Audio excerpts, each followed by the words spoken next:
احفظي الفيديو ده عندك لرمضان. لازم تبقى موجودة معانا كده على سفرة رمضان، تعمليها بطريقة ناجحة طعمها تحفة. يلا بينا نسمي الله ونبدأ مع بعض.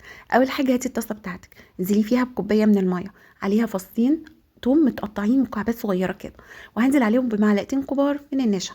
بقلب المكونات دي كلها كده على البارد لغاية لما تدوب معايا تماما. برفعها على النار مع التقليب المستمر لغاية لما قوامها يتقل ويبقى زي ما انت شايفاه كده بالظبط. بعد كده هبدأ ان انا افضيها واسيبها تبرد تمام.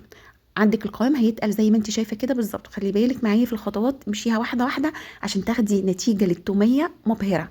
بعد كده بفضيها في بوله عندي او طبق واسيبها تبرد عندي تمام. هاجي بقى في الخطوات اللي جايه دي، ركزي معايا فيها.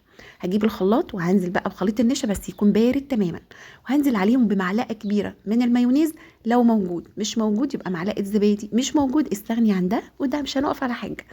وعندي كمان معلقه كبيره من الخل، وعندي عصير نص ليمون.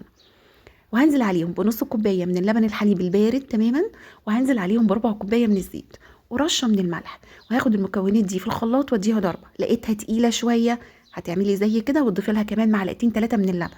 ممكن تاخد معاكي نص كوبايه لبن، وممكن تاخد معاكي كوبايه الا ربع من اللبن الحليب. هضربها لغايه ما يبقى قوامها بالشكل ده.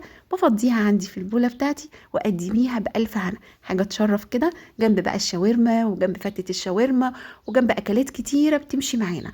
مش قادره اقول لك وصفه كده يعني لازم تبقى موجوده في تلاجتك على طول، تخلص وتجدديها تاني.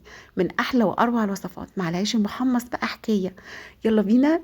احفظي الفيديو ده عندك علشان باذن الله ما تعوزيه تلاقيه موجود على صفحتك. اعملي له شير كتير واعملي لايك للفيديو. ولو عجبك الفيديو ما تنسيش تنزلي في الكومنتات صلي على الرسول عليه افضل الصلاه والسلام.